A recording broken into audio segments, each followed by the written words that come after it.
자, 4장은 쉽죠. 4장은 쉬워서 빨리 끝내고 나머지 시간은 5장에다가 할애하겠습니다. 4장 한번 가볍게 읽어보세요.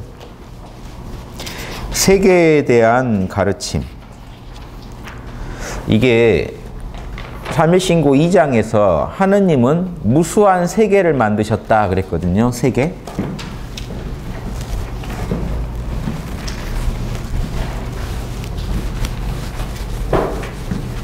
자, 들어가겠습니다. 하느님은 세계를 만드셨다 이랬는데 세계. 요거는 요 밭전자가 핵심입니다. 땅바닥 밭을 이렇게 구획을 나눠놨다는 거예요. 공간의 의미고요. 이거는 10, 20, 30이에요. 30. 30년이 한 세대거든요. 예, 30을 지금 이렇게 해놓은 겁니다. 그래서 이거는 시간적 개념입니다. 그래서 우리도 태양을 중심으로 주위를 돌면서 지구는 시간이 형성되죠. 우리 시간은 지금 태양 기준이죠. 그래서 이 별들마다 자기들 그 무리들 나름의 시간을 갖고 있어요. 거기서 또 공간도 태양의 지금 태양을 기준으로 어디쯤에 있다 하는 공간이 또 나오고, 그래서 태양을 중심으로 한 세계라는 거 이겁니다. 태양을 기준으로 해서 공간이나 시간을 지금 우리가 알 수 있는 그 세계.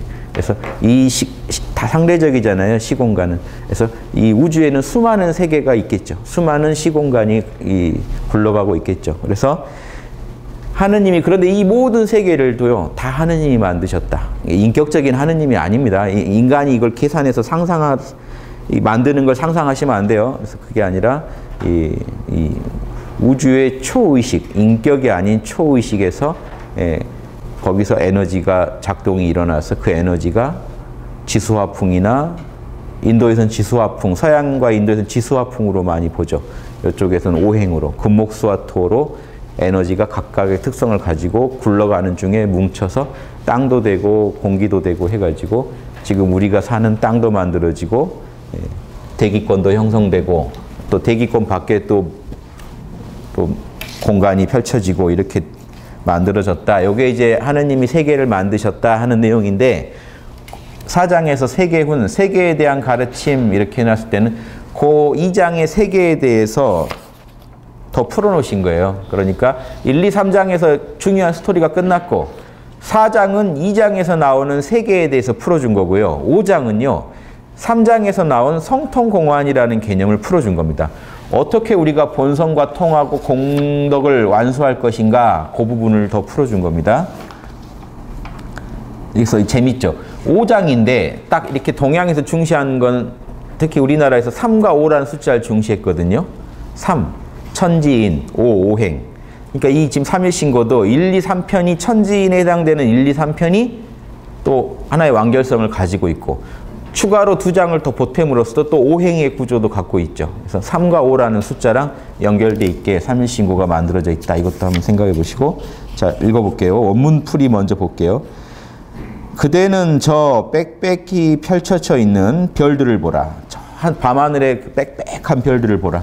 요즘은 공기가 나빠서 잘 안 보이지만 예전에 뭐 공기 맑을 때 이 이야기가 있었을 테니까 그때는 뭐 별들이 쏟아질 것처럼 정말 잘 보였겠죠. 그 수가 다함이 없다. 무한하게 보이는 그 별들이 있지만 크고 작고 밝고 어둡고, 그 별마다요. 크기도 하고 작기도 하고 밝기도 하고 어둡기도 하고, 또 그 별마다 괴롭고 즐겁고, 거기 사는 중생들이 또 괴롭기도 하고 즐겁기도 하고, 그게 서로 다 다양할 것이다. 별만 얘기하는 게 아니라 그 별에 사는 사람들 마음까지도 지금 얘기한 거죠. 다양할 것이다. 한 분이신 하나님께서 모든 세계를 지으시고, 허허공공하고 텅 비어 있으면서 그 안에 음양오행의 법칙을 갖추고 계신 이 우주의 초의식이 온 우주를 만들어서 경영하고 계시죠. 무국, 태극, 한국의 모습으로 무국, 텅 비어 있으면서 태극, 그 안에 우주만 삼라만상의 이치를 품고 있다가 황극, 그 이치를 가지고 우주를 경영하고 계시겠죠. 짓고 경영하고. 자, 그런데 하느님께서 태양을 중심으로 한 세계, 지금 우리가 사는 태양계를 말합니다. 태양계를 맡아 다스리는 사자에게 칙명을 내리시어 700세계를 맡아 다스리게 했다. 딱 700세계다. 요거는 말이 안 되죠. 이렇게 정확히 세고한 건 같지 않고요. 제 생각에는 우리가 사는 태양계를 중심으로 예, 동서남북, 상하 동서남북 이렇게 하면 지금 각각의 세계를 100개씩 계산하면 100이면 예전에는요 이제 많다는 거예요. 그래서 700세계 그러면 위로 아래로 사방으로 있는 무한한 세계에 여기서 재밌는 건 700세계는 그냥 그 당시 관념으로 붙인 상징적인 숫자인데 사방, 동서남북, 사방팔방의 우주에 제일 중심이 뭐라는 거죠? 태양계라는 거예요. 지금 이게 재밌는 가르침입니다. 태양계에 다스리는 사자에게 칙명을 내려서 700세계를 맡아 다스리겠다는 건요. 자, 이건 이제 과학적으로는 지금 우리가 얘기할 수 없지만 이 글을 쓰신 분 입장에서는 태양계가 우주의 중심이라고 본 거예요. 태양계가 우주의 중심. 어디든 자기 사는 데가 중심이었으면 하죠. 센터였으면 하는데 그런 마음인지 진짜로 객관적으로 우주를 다 돌아다녀 보면 여기가 중심인지는 이제 여러분들 연구에 맡기고 여기서는 이렇게 얘기하고 있다. 그럼 분명한 거는 이 삼일신고의 저자는 태양계가 우주의 중심이라고 보고 있다. 위아래로 다 700세계를 맡아서 관장하는 그런 중심세계다. 그러니까 모든 우주의 중심이다라고 말할 수 없어요. 700세계의 중심이라는 거니까 아무튼 우리가 보고 듣고 하는 이 우주에서는 지금 되게 중심적인 역할을 하고 있다 하는. 예. 그런데 밑에 한번 보실래요? 이런 말이 되게 재밌는 게 봉호 선생님도 이런 삼일신고를 연구하셔서 이런 얘기를 하셨는지 모르겠는데 이런 얘기를 하신 게 있어요. 태양계가 우주의 중심에 위치함을 지금 말하고 있다. 이제 요건 이제 제 얘기고요. 그런데 봉호 선생님이 뭐라고 하셨냐면 태양계가 우주의 감방이다. 그리고 지구는 태양계의 감방이다. 감방이라는 게 중심이라는 얘기입니다. 그런데 지구의 감방은 우리나라다. 그래서 이제 너무 끌어다 대시는 거 아닌가. 그래서 삼일신고는 양반연애가 됐죠. 이해되시죠? 이게 주역회를 좀 그려드릴게요. 그래서 이게 우리끼리 이런 얘기하면 좀 미안한. 다른 나라 사람도 해주면 좋을 텐데요. 안 하니까 이제 우리끼리 하려니까 좀 민망한데 주역회 이거 한번 그려보죠. 음이 지극할 때 양의 싹이, 양이 지극할 때 음의 싹이 이렇게 나는데 그러니까 지금 후천팔계로 보면 양이 지극한데 음이 싹 요게 지금 요 친구죠. 요 친구를 옆에다 따로 그린 게 지금 공깨입니다. 그래서 리깨 옆에 공깨가 있어요. 양이 제일 강대한데 음의 싹이 있다는 얘기를 해놓은 거고 그 음이 힘을 발휘한다는 얘기를 해놓은 거예요. 실제로 이때 다 음세상이 왔다는 게 아니고 양이 충천해 있는데 음이 작동을 시작했다는 거예요. 그 작동이 해서 그게 뭡니까? 양을 끌어내리는 거죠. 양은 발산이 마신데 음이 위에서 끌어내리고 있어요. 그럼 이게 가을이 시작입니다. 택계, 가을입니다. 그런데 끌어내리는데 이때쯤 되면요. 가을이 깊어져서 이제 겨울 되기 전에 이제 천지가 이제 얼어붙는데 그때 양이 사라진 것 같지만 양이 안 죽고 살아있다 해서 여기다 양을 그려놓은 겁니다. 이걸 그려놨다는 것 자체가 이때가 양이 제일 이제 위기에 몰려있을 때 사라져갈 때라는 건데요. 그런데 그 양이 이거거든요. 그 양이 안 죽고 음 속에 살아있습니다. 여기 감깨예요. 그 감깨에서 있던 요 양기가 생명력이 다시 이렇게 지금 여기는 산이거든요. 산도 음이하고요. 지금 이 꾀를 정상적으로 보면 양이니까 땅인데 플러스 리깨랑 공깨가 합쳐진 거거든요. 위에는 리깨고 밑에는 공깨잖아요. 즉 땅이 불처럼 타오르고 있다는 겁니다. 그럼 산이에요. 이렇게 안 보더라도 음기가 양을 따라가고 있는 형국이거든요. 음기는 수렴돼야 맛인데 양이 끌어올려 놓으니까 산이 됐다는 거예요. 이해되시죠? 그래서 끌어올려진 채로 정지돼 있으니까 정지를 의미하기도 합니다. 간깨는 정지. 양이 더 갈 데가 없잖아요. 정지돼 있는. 밑에서는 수렴하고 있으니까 더 못 가고 딱 정지돼. 그런 의미도 있고 땅이 하늘하고 만나는 곳이 산이기도 하고요. 그래서 산에 가서 제사 지내는 거예요. 천제를 지낼 때. 땅이 하늘을 만나고 있는 곳이니까. 하늘 만나려면 산으로 가라는 거죠. 그래서 그쳐 있다는 의미도 있고 그런데 이 의미만 있는 게 아니에요. 지금 이거는요. 이 개는 또 뒤집어서도 볼 줄 알아야 되거든요.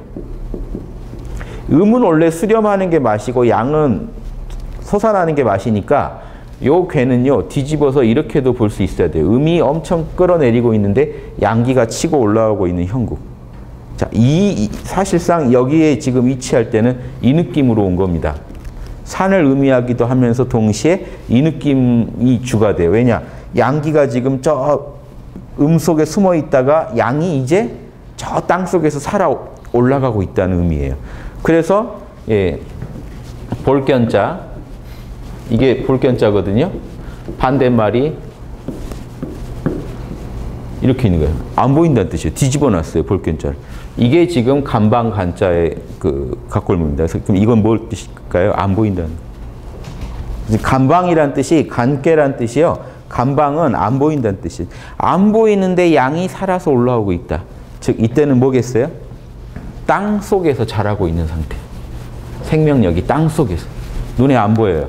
그래서 그래서 지금 동방에 위치한 진깨랑 차이입니다. 진깨는요, 땅 위로 올라와서 지금 싹이 음기의 저항을 이겨내면서 땅 위로 올라와서 자라는 거예요.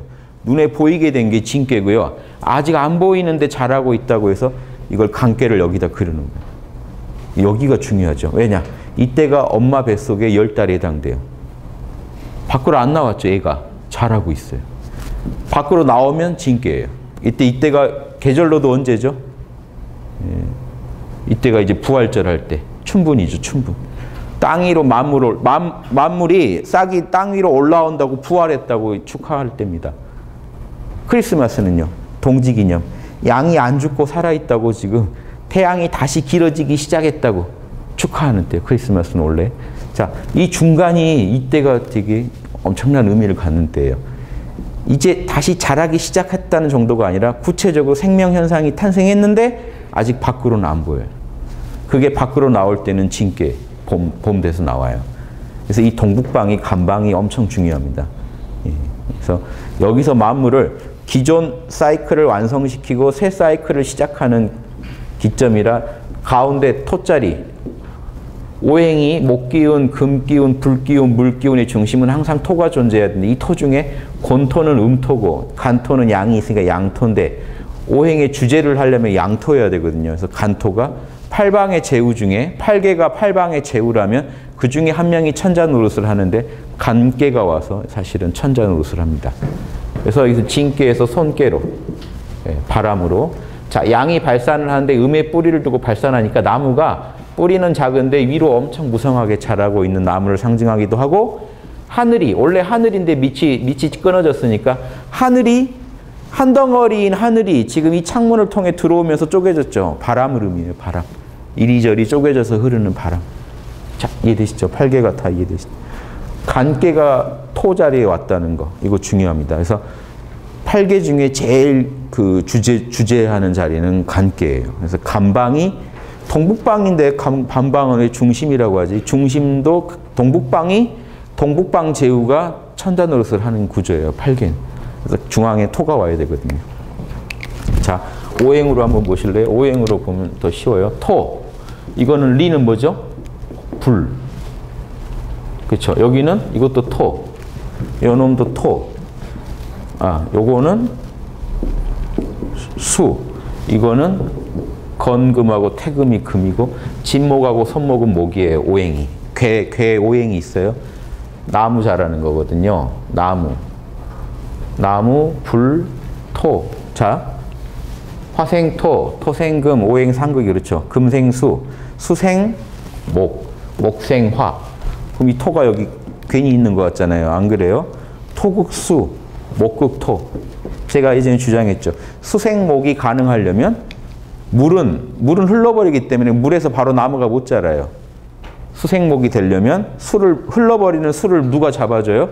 고정시키는 땅이 잡아주고 땅을 누가 뚫고 올라와요? 땅에서 뿌리를 두고 나무가 뚫고 올라와요. 그래서 수생목이 되거든요.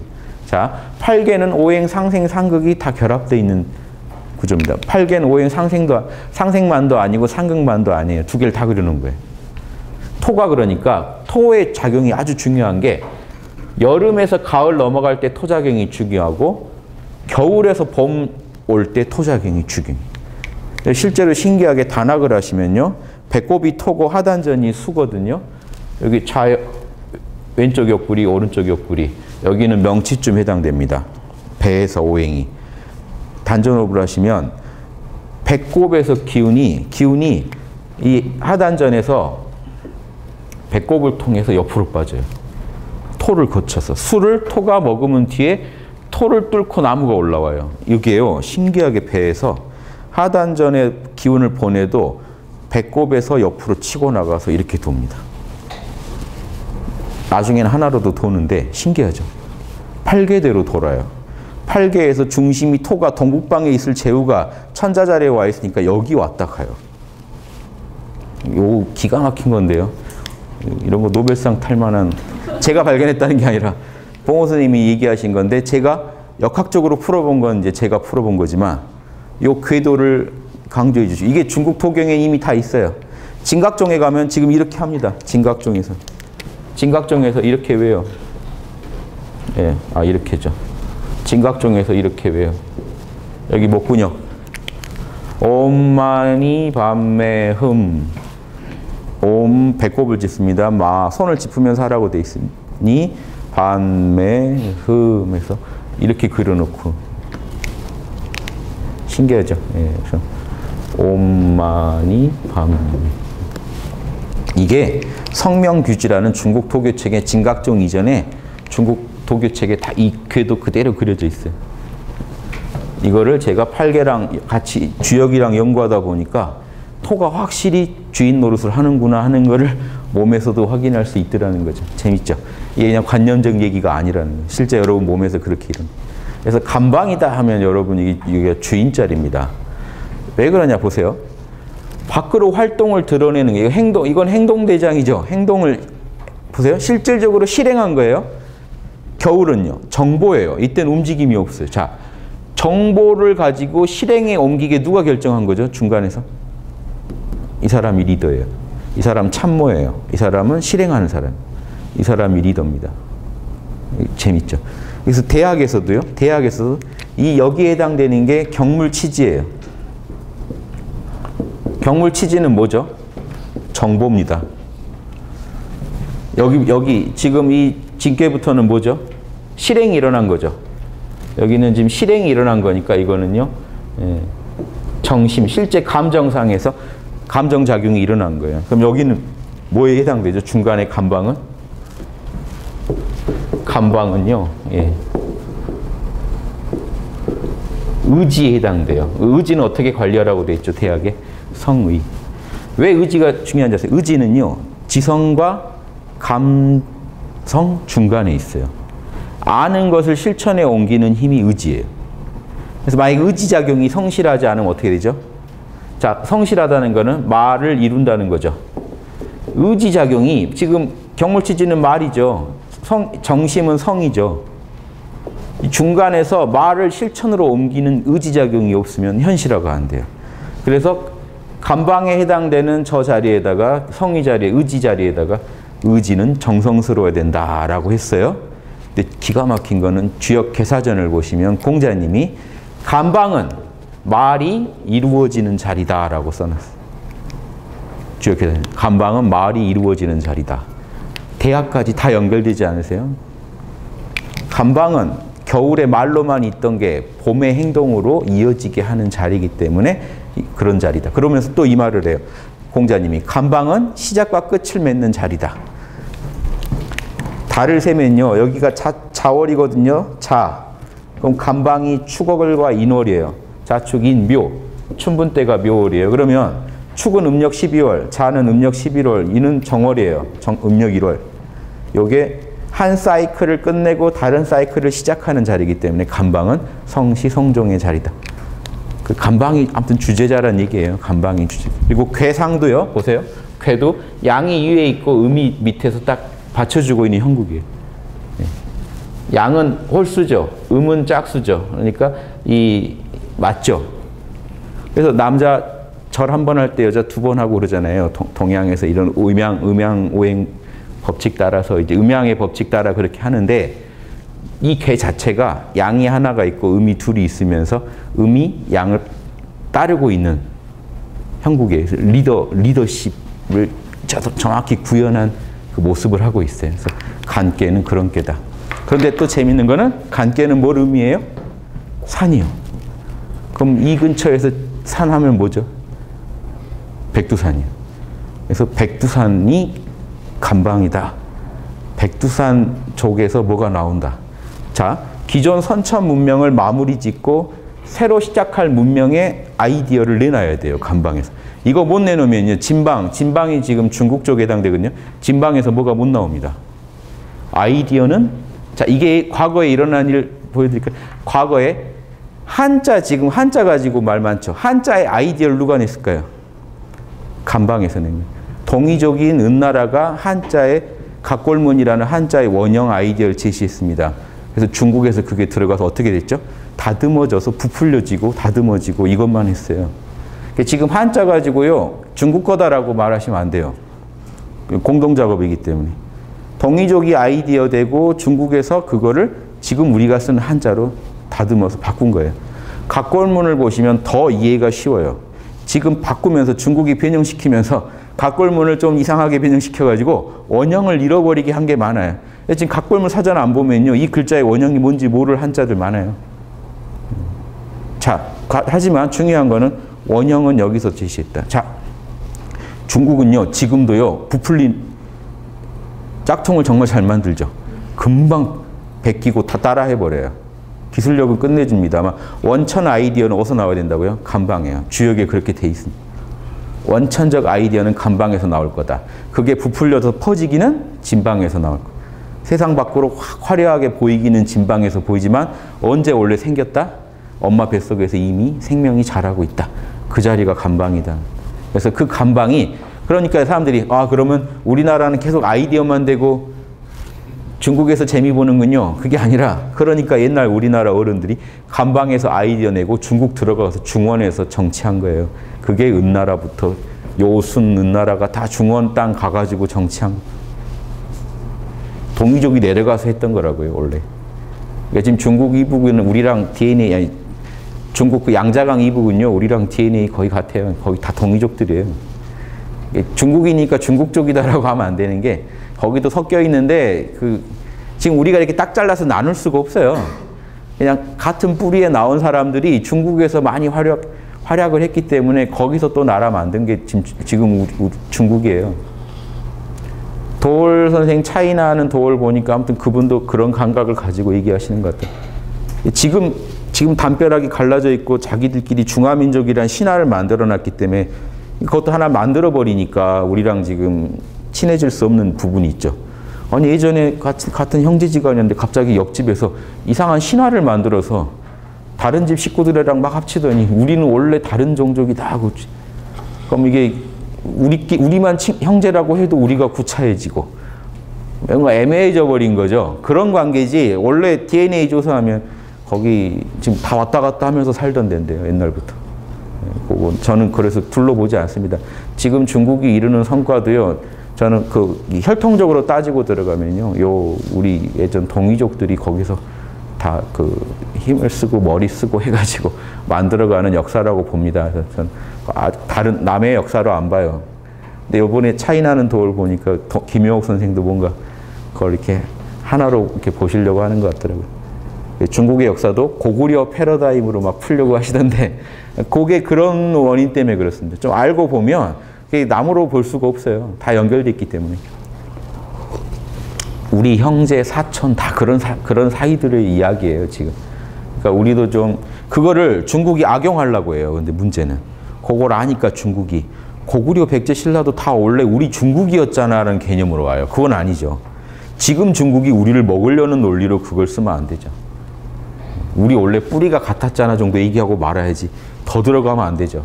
그건 이제 지금 힘이 그쪽이 더 강하니까 또 그런 논리를 구사하려고 하는 것 같은데, 그건 경계하시더라도 되게 재밌지 않나요? 역학의 원리가 왜 역사에서 이루어지고 있는지.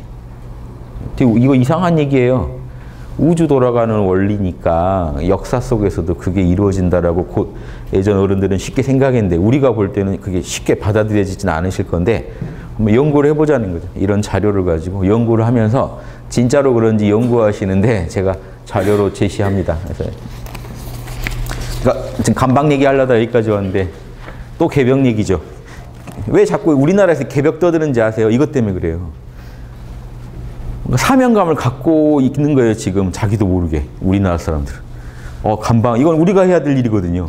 지금 우리가 다른 방 제후들이 이걸 해주면 하는 그게 안 돼요.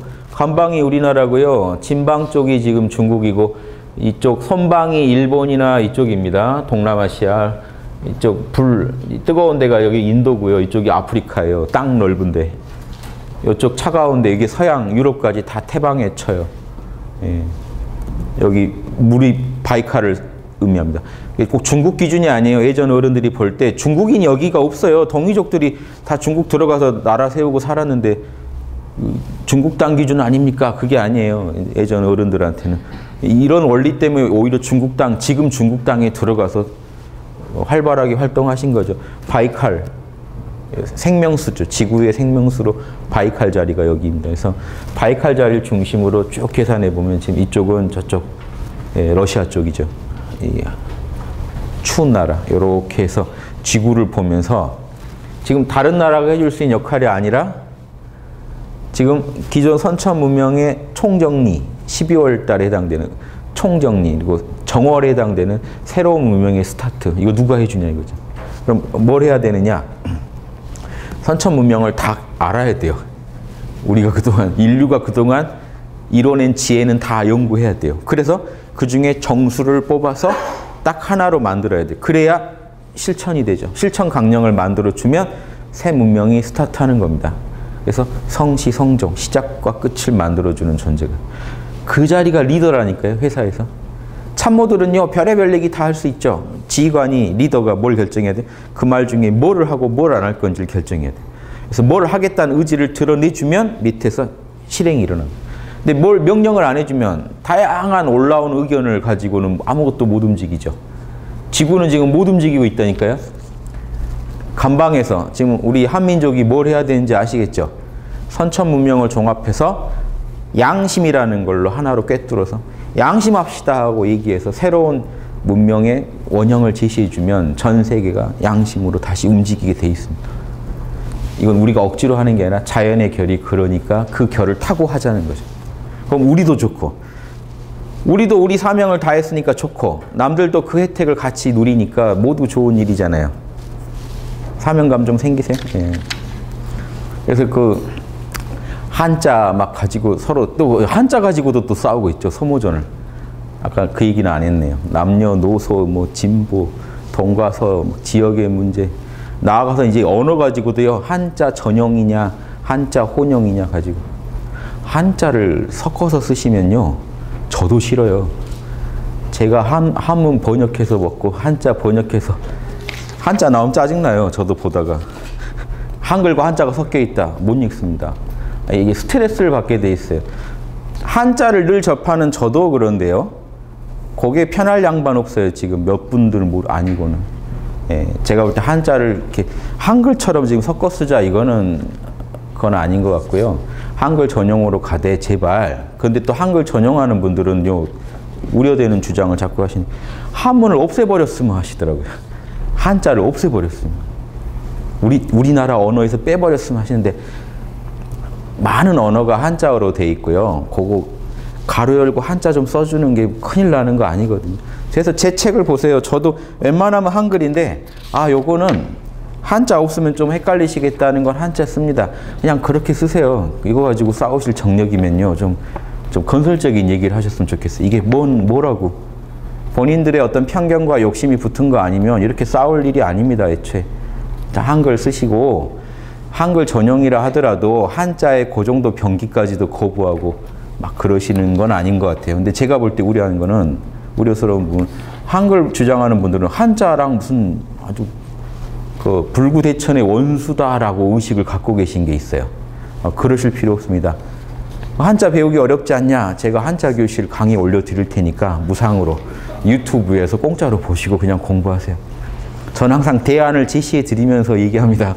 학당 강의로 하시면서 한자 교육 재밌게 할 수 있어요.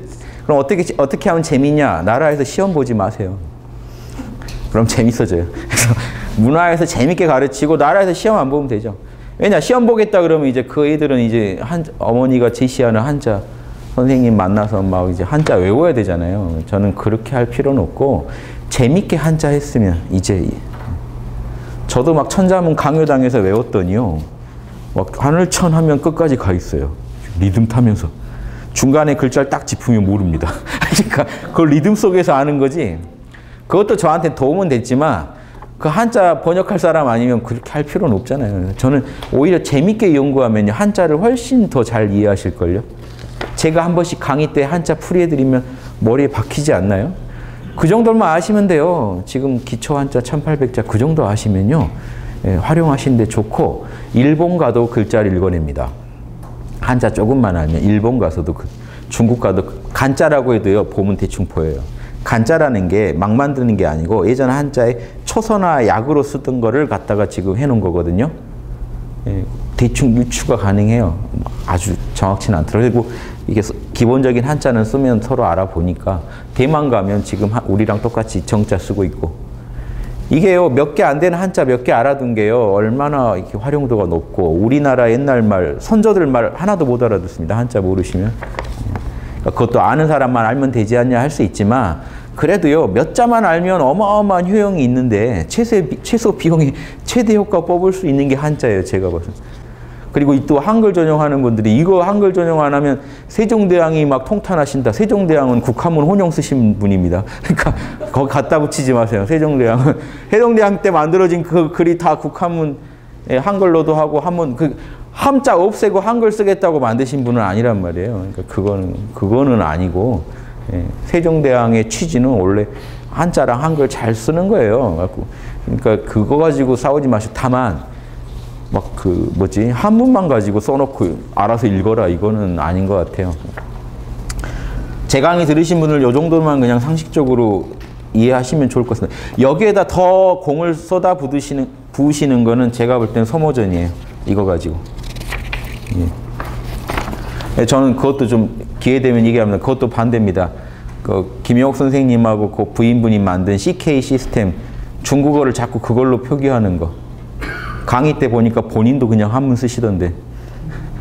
본인도 막 급하면 본인도 보면 뭐 이거예요. 장구경 하면 장구경인데 장꼬릉 이래야 된단 말이에요. 지금 CK 시스템이에요. 그게 김영옥 선생님하고 그 부인분이 중문과 연대 교수분이잖아요. 그분들이 해가지고 이제 중국어를 표기하는 아주 훌륭한 시스템을 만든 건 좋은데 그 표기를 하게 강제하는 건 아니라고 봐요. 필요한 분들만 쓰면 되지.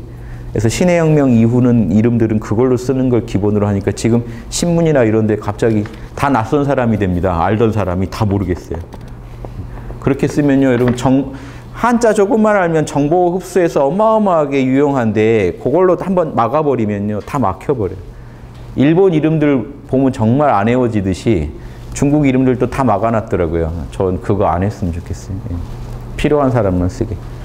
제 책에서는 안 쓸 겁니다. 절대로. 왕양명 제가 이제 한번 봤어요. 왕양명 전기를 CK 시스템으로 쓴 책을 봤어요. 왕양명 일생을 제가 다 아는데도 모르겠더라고요. 누구야 이 사람은. 나올 때마다 이 사람은 누구야. 딱 예전에 도쿠가와 이에야스 일본 소설 읽을 때 기분이었어요. 비슷비슷한 이름들이 계속 나오는데 미치겠더라고요. 아니 왜 우리가 아는 한자 가지고 다 이해할 수 있는데 그거를 최소 비용의 최대 효과에 저는 안 봤다고 봐요. 우리가 아는 거 가지고 최대한 써먹을 수 있게 그렇게 하는 게 맞지 않나. 이런 것까지 왜 정보를 차단시키나.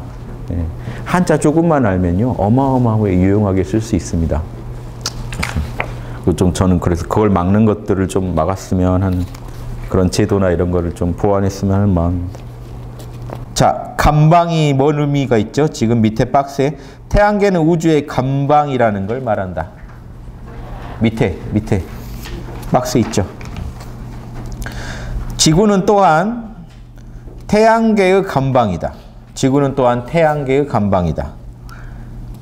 그러니까 지금 산미신고에서는 태양계가 우주의 감방이다 라고 얘기한 건데 더 나아가서 여기는 이제 봉호 선생님 주장입니다. 지구가 태양계의 감방이다.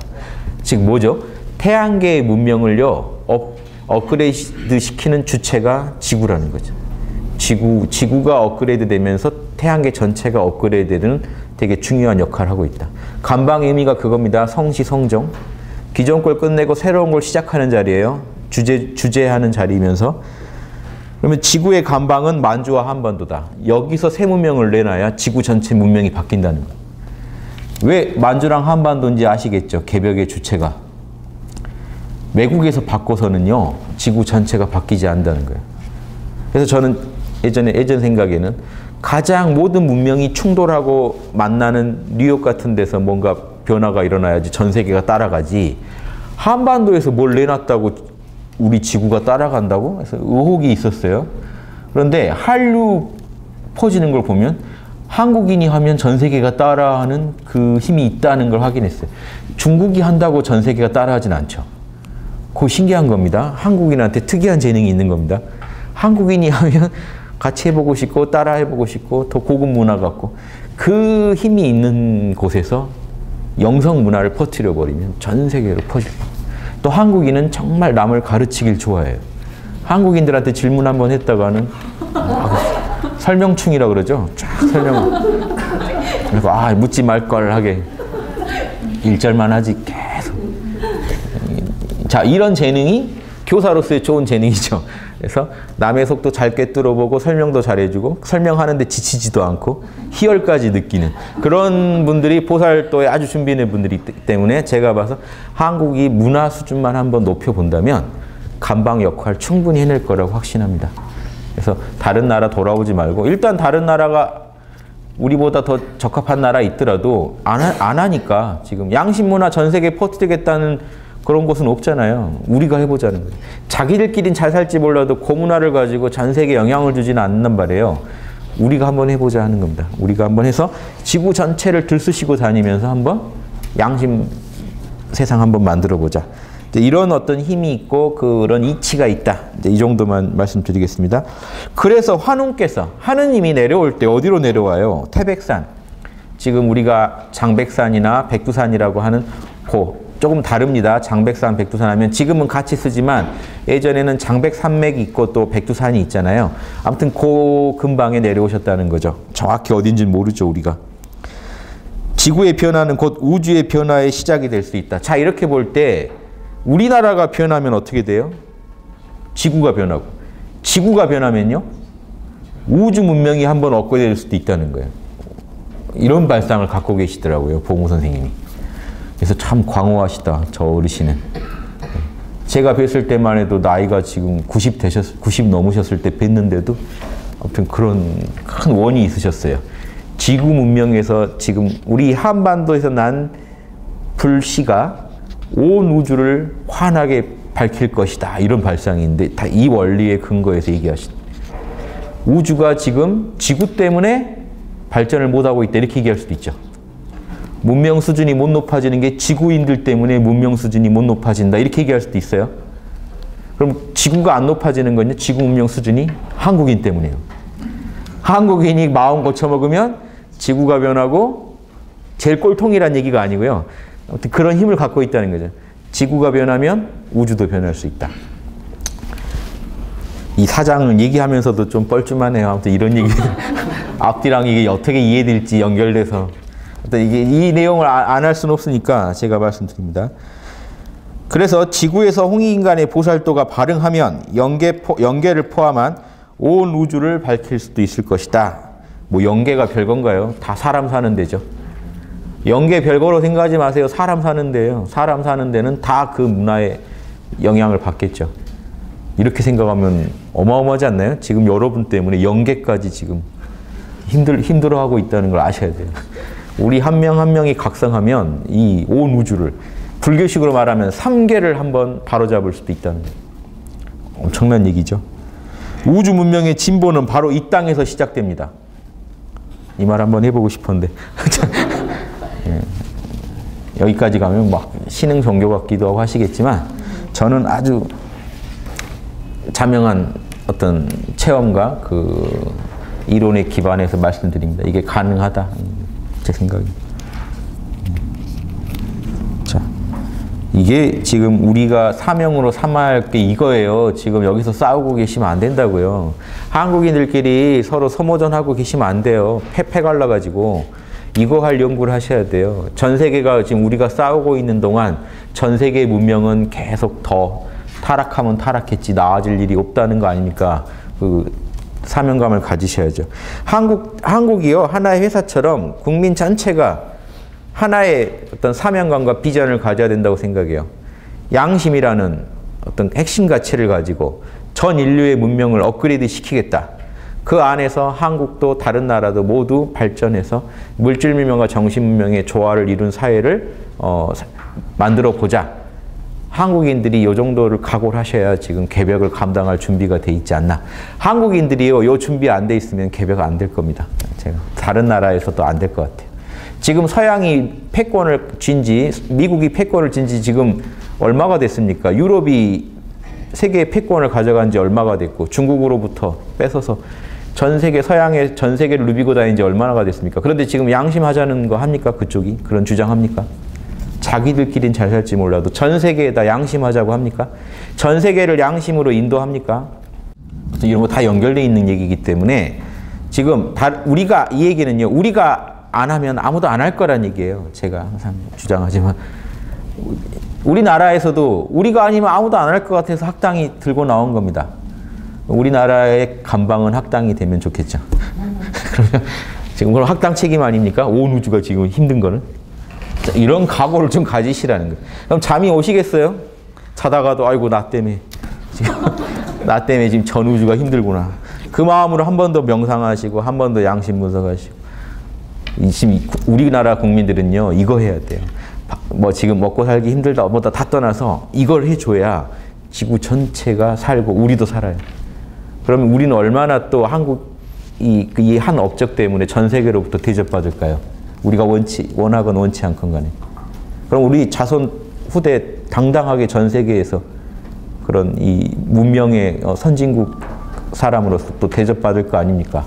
가서 행패 부리라는 게 아니라 존경받는 그 나라와 그 국민을 만들자 하는 거죠. 그러면 이게 우리도 후대로 갈수록 다 좋은 거고 지금 전 세계인들한테도 좋은 거고 아무튼 이런 사고로 늘 무장하시는 게 지구에서 홍익인간의 보살도가 싹 트는 그 어떤 계기가 되지 않을까 싶고 아까도 말씀드렸지만 일단 학당이 살아남아야죠.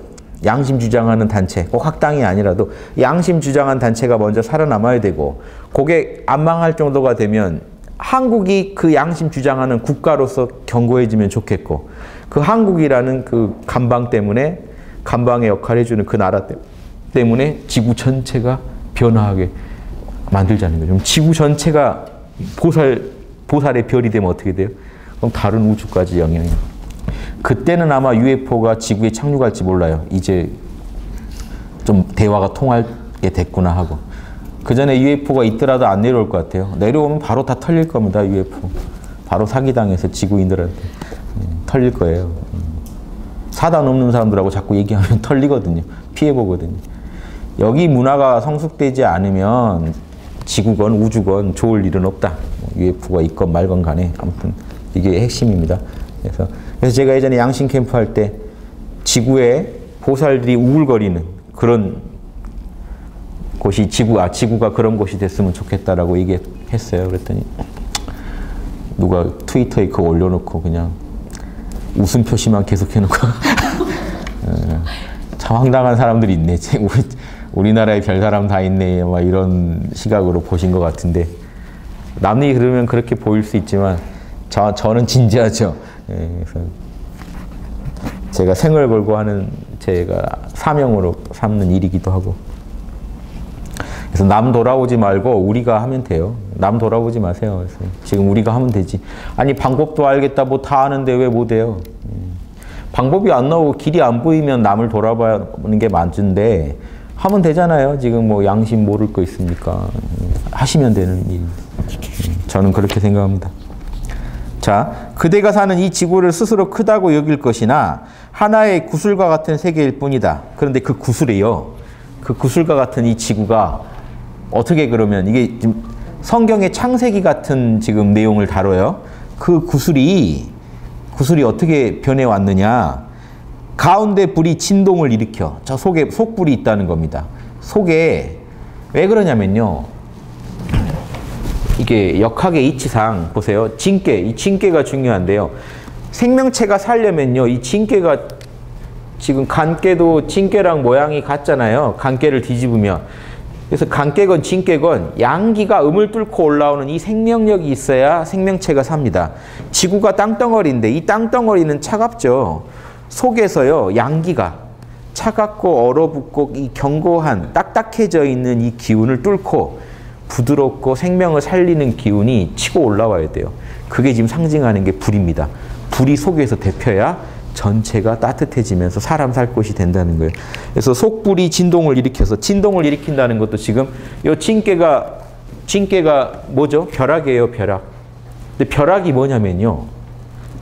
하늘에 있는 음기를 뚫고 양기 하나가 뚫고 내려온 것도 벼락인데 땅에 있는 음기를 이 뚫고 내려온 벼락이 양기가 하늘에서 왔어요. 출신이. 양은 무조건 건이거든요. 하늘이에요. 음은 곤이에요. 땅이에요. 이 친구는 지금 하늘에서 온 거예요. 하늘에서 온 이 양기가 음기를 들썩여서 만물이 잘 자라게 소생하게 해준다는 거예요. 자, 그러니까 예전 어른들은 진깨가 여기 왜 있겠어요? 양기가 다 쓰러져 간 마지막 남은 양기가 겨우 살아남아 다시 올라올 때 하늘이 뭘 해줘야 된다고 생각한 거예요? 숨 끊어진 사람한테 뭘 합니까? 생명력이 끊어진 사람한테 전기 충격. 전기 충격이라고 생각했어요. 벼락이. 짜작, 짜작. 그래서 봄에는 벼락이 쳐야 농사를 짓는다라고 예전 글에 다 써 있습니다. 벼락 친다는 거는 하늘이 지금 땅을 살리겠다고 양기를 막 때려 넣는 거예요. 그러면 땅 속에서 그 양의 힘이, 양기가 있기 때문에 씨앗을 심으면 잘 자란다. 이렇게 생각했어요. 그래서 땅 속에 속불이 울려서 진동을 일으켜 하는 게 이제 땅 속에서 양기가 이제 움직이는 거죠. 그리고 일으키고 끓여서 진동을 일으키고 끓여서 이제 속에서 불이 나니까 물이 끓겠죠. 바다가 육지로 바뀌어서 자, 이 얘기는요. 이게 이제 창세기랑 잘 비교해 보시면 재밌는데 이 스토리를 일단 먼저 이해해 보세요. 지구 위에 물이 덮여 있었다는 거예요. 이미 지금 땅이 있고 그 위에 물이 덮여 있었어요. 그런데 속에서 양기가 진동하니까 어떻게 됐겠어요? 물이 증발하죠. 물이 구름이 돼서 올라갔겠죠. 기화됐겠죠. 그러니까 땅이 드러난 겁니다. 묻과 이제 육지가랑 그 바다가 이제 구분이 되면서 그 얘기입니다. 하나의 구슬과 같은 세계에서 가운데 속불이 진동을 일으켜가지고 바다가 육지로 바뀌어서 이 얘기는 지금 왜 진동하여 끓여서 물을 끓인다는 거예요. 끓이니까 물이 기화되죠. 그러니까 육지가 이제 드러나기 시작한 겁니다. 그래서 이 지구가 탄생해서요. 지금 모양 갖춰가는 얘기를 하고 있는 거예요. 그래서 육지로 바뀌어 모양이 갖춰졌다. 하나님께서 기운을 불어넣어 저 하늘이 이 생명의 기운을 불어넣어 일체 만물을 그 밑바닥까지 감싸주시고 다 우리가 기운 속에서 살아가는 거거든요. 기운 속에서 창조됐고 기운 속에서 살아가니까 생명체가 하느님의 기운을 통해서 기운이 감싸졌다는 얘기는 기운의 근거를 두고 우리가 이제 살아 움직이게 됐다는 거죠. 태양열로 만물을 따뜻하게 해주셨다. 태양의 그 열기로 만물을 태양의 열기를 또 못 받으면 우리가 양기가 부족해서 삽니까? 예, 생명력, 양기를 태양이 또 대줬다, 도와줬다. 그래서 걸어다니고 날아다니고 몸을 바꾸고 변태를 하는 헤엄치고 심겨져서 자라는 그런 식물들, 그러니까 동물, 식물, 물고기, 날아다니는 존재 다 나오죠. 걸어다니는 사람이나 또 존재들, 동물들 이렇게 해서 동식물 인간이 번식하게 되었다. 짧은데요. 이거 대단한 글입니다. 제가 4장, 동호 선생님이 예전에 얘기하실 때 4장, 5장은 후대 사람이 지은 것 같다. 1장부터 3장만이 원형이고 4장, 5장은 후대 사람이 지었다라고 얘기하시더라고요. 대종교 총전교, 제일 종장으로 계시던 분이 그렇게 얘기하신 겁니다. 대종교의 종정이셨던 분이 4장, 5장은 후대 사람이 쓴 것 같다. 그래서 저도 4장, 5장에 대해서는요, 약간 좀 무시하면서 봤어요. 좀 뒷사람이 쓴 글이니까 좀 덜 신경 써도 되겠구나. 그런데 이 구절보다 제가 놀란 게요. 인디언 신화예요. 똑같은 게 있어요. 그래서 놀란 겁니다. 인디언하고 우리랑은 연결고리가 있죠. 베링 해협이요. 연결돼 지금 물로 차기 전에는 연결돼 있었단 말이에요. 그쪽에서 만주에서 나간 인디언들이 많아요. 미국에.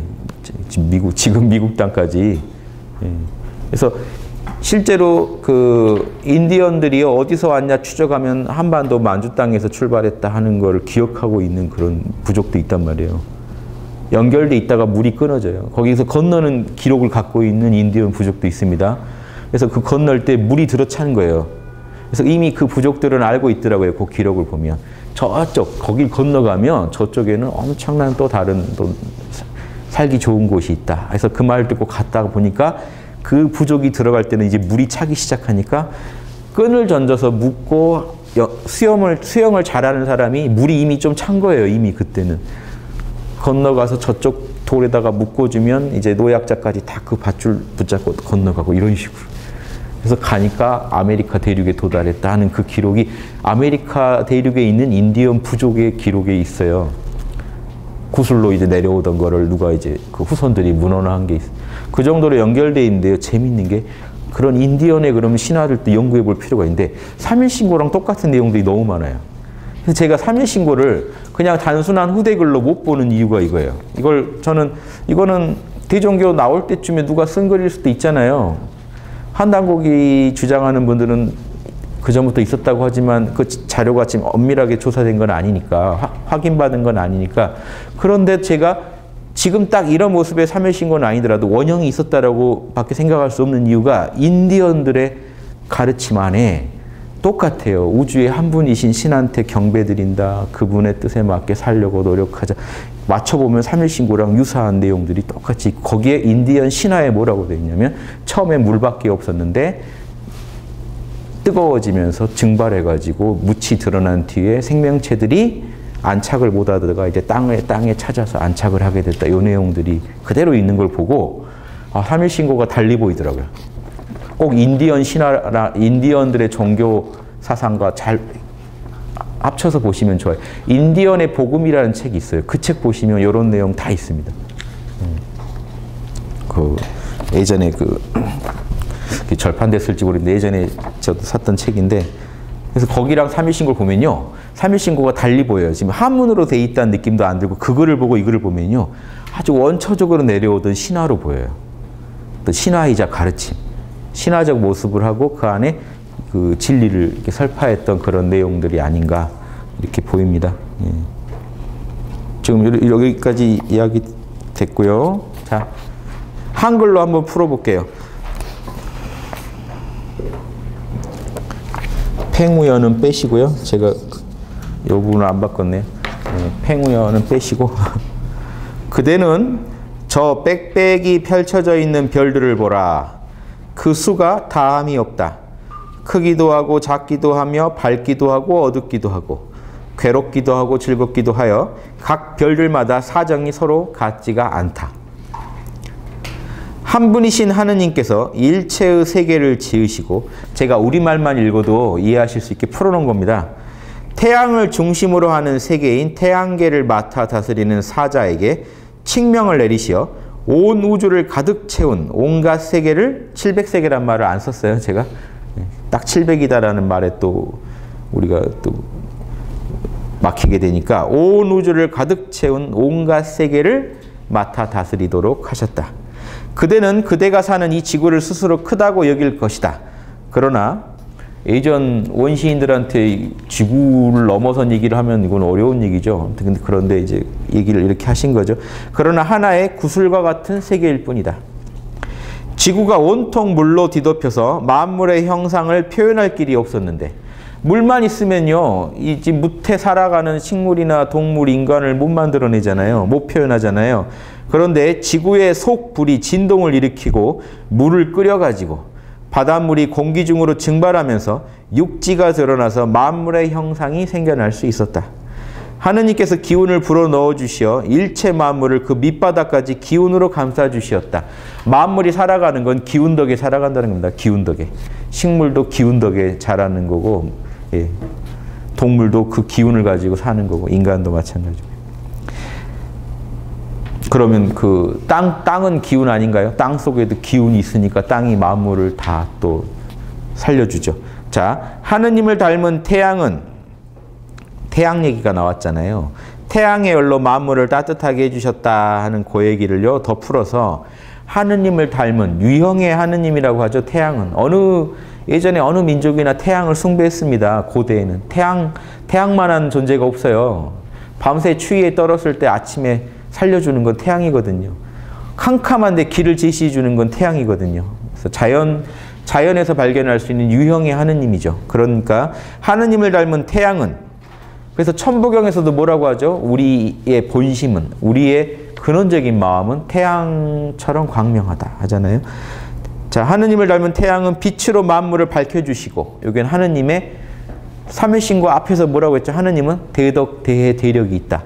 위대한 덕, 위대한 지혜, 위대한 힘과 능력이 있다 했잖아요. 그러면 태양에다 비유를 하면 어떻게 될까요? 태양의 빛은 지혜에 해당되겠죠. 열로 만물의 겉과 속을 따뜻하게 해주시며 능력이죠. 만물이 살아갈 수 있도록 해주셨다. 이건 자비 아닙니까? 살게 해주셨다. 덕. 일체 만물은 태양으로부터 에너지를 얻어서 살아가니 몸이 따뜻하면 살고 냉해지면 죽게 된다. 그리하여 걸어다니고 날아다니고 몸을 바꾸고 헤엄치고 심겨지는 온갖 만물들이 번식하여 널리 퍼지게 되었다. 자, 이 장은 제2장의 세계에 대한 추가적 설명이다. 이해되시죠? 이렇게 삼일신고에 대한 내용 이 정도 이해하시면 됐죠 뭐. 그래서 고대인들이 갖고 있던 세계관도 우리가 같이 배우고, 또 우리 선조들이 품었던 또 이런 그 세계관의 바탕을 둔 또 가치, 인간은 어떻게 살아야 되는가 이런 거에 대한 또 가치도 배우시고, 뭐 이런 시간이죠. 삼일신고. 자, 그 다음에 이제 어려운 걸 좀 나가야 되는데 5분 쉬고 다시 하겠습니다. 5분 쉬고 한 번에 또 나가야 될 것 같으니까.